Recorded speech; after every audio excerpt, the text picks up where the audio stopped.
What's going on, guys? I'm back with a show and tell of a item that I got for my LWRC pistol.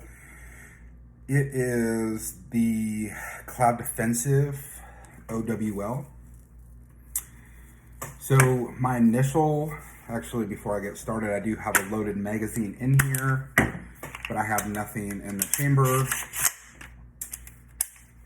So my initial thoughts on this, it is fairly large. I've watched a ton of YouTube videos on it. A lot of people have reviewed it already. It's tough as nails. If you haven't watched anything or heard anything about this light, I suggest you go onto YouTube and watch them. They do lots of torture tests on these things. Now, a little bit about the company. First and foremost, I'm not affiliated with Cloud Defensive. I follow them on social media and mainly what I've seen on YouTube. And there are so many different applications out there for your rifle, pistol, shotgun, whatever it be. What drew me to this company is their customer service. And they also offer discounts through several ways. The biggest thing is they're still running a $100 off if you send them a light. There's some pretty funny stuff. People were sending in like mag lights and like little Walmart flashlights and stuff. Like they were taping it to their rifle or their pistol and saying it was their weapon light, and they accepted it. So super awesome guys. They respond to you on social media and via email through their website extremely fast. So they don't take the back seat to anybody when it comes to customer service, and I love that. So a little bit about the cost of the light. I bought this on a BLEM program that they ran last week. They had $100 off for their BLEMs. I cannot find one thing wrong with this light. There's no gouges, there's no scratches, there's absolutely nothing. It comes with the whole pack that everything comes with in the light. So you get a charging station for the battery, obviously the information packet, and it's in a nice little box. So a little bit of specs on the light. It is 55,000 candela and 1,300 lumens.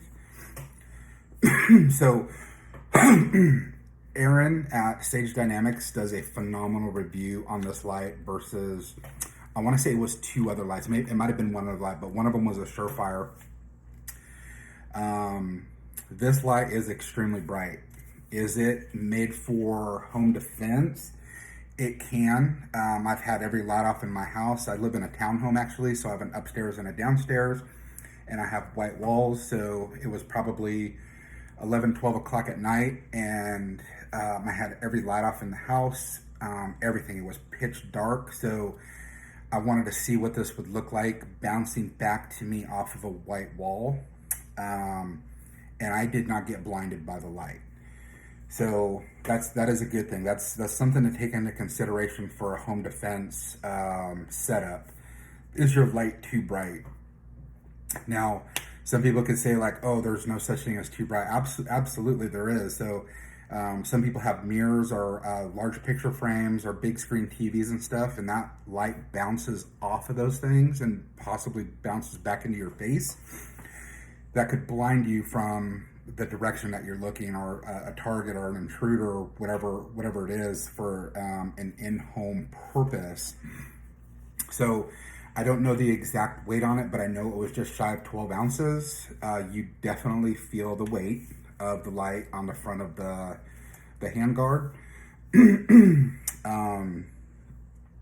I like how the disassembly tool is built into the light. So it's very simple.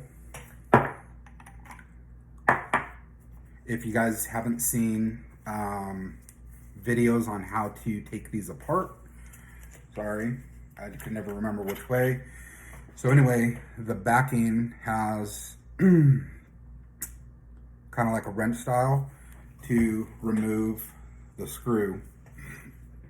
And it says the tightening is 40 inch-pounds. So you don't want to just really crank on that thing down. So you kind of have to guesstimate, or maybe get a mic out or something, or some type of one of your wrenches or whatever it be that you can kind of get similar to that, because you really don't want to over tighten these things. So they are 3-pronged. They only go in one way and come out one way. So you need to line up the holes on these. So the thing I really like about this also is there's no wires. The pressure pad is built into the actual light. So you have no wires that need to get tucked or wrapped down with rubber bands or straps or whatever it be. And this is also reversible, so it's left-hand friendly. So as you see me how I disassembled this, you're just going to assemble it in the opposite direction and flip this over for lefties. So I'm gonna put this back together, kind of give you guys a little bit better angle and view of this.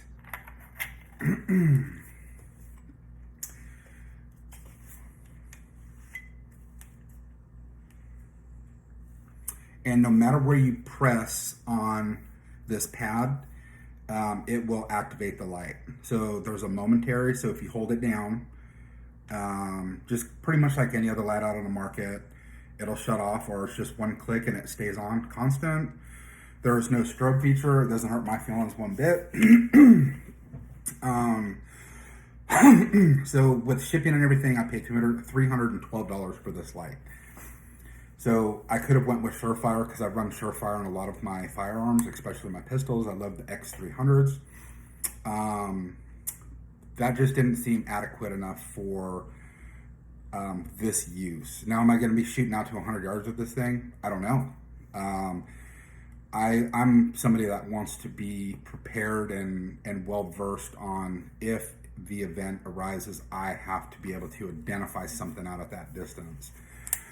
This setup is definitely capable of shooting out to 100 yards, but I live in a suburban environment where that's kind of a long stretch for if something were to go down. I think 50 yards is probably the max I would ever have to shoot around here, but you never know. But what I want is, I want a light that I can be able to identify a target at whatever distance I need it to be. So,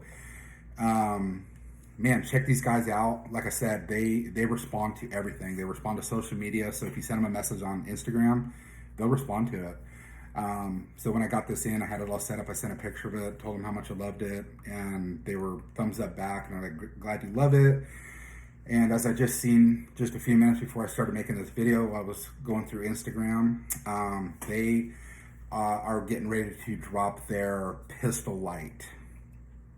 So they made a light for a pistol, and they said it's just a little bit shorter than a Glock 17. So I don't know about some of you. I'm not necessarily liking my light protruding past the muzzle. So I've ran an X300 on a Glock 19, Glock 45, and a 19X, and the top part of this, so your muzzle's probably about right here, always has the blast from the flash, the gunpowder flash.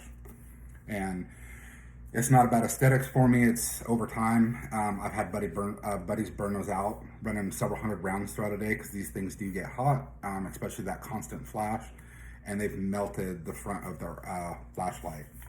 So a couple things to keep in mind. So if you're wondering why my light protrudes out past the handrail, because I do run this suppressed, and some folks I've seen have this mounted back a little bit further. Here, I want to get this in a better light. So the pressure switch is actually flush with the end of the handguard.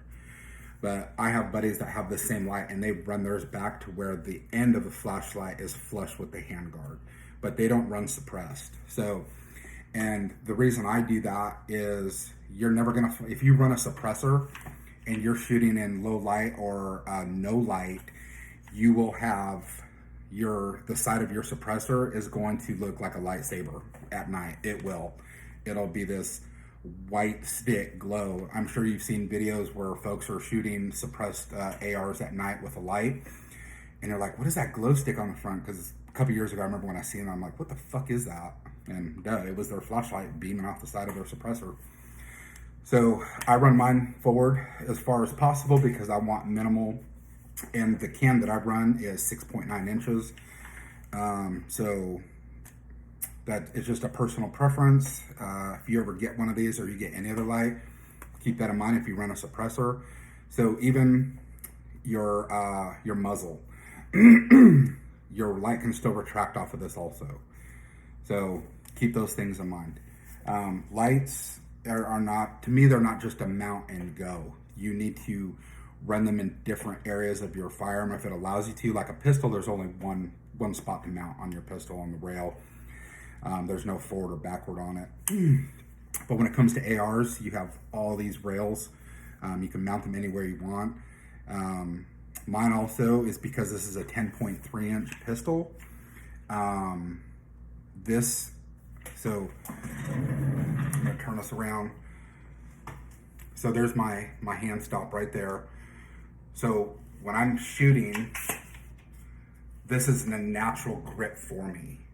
Now, this obviously is a little bit bigger grip because I have the flashlight on it, but my thumb rests right on that pressure pad right there. So it's comfortable and I can activate it without having to readjust a grip or something, or pull back further on the hand guard when I'm running a light. So it's right up front, and I know wherever I touch that thing, it's gonna activate when I need it to. So it's all about personal preference. I don't know what else to say about it. It's a tank of a light. It really is.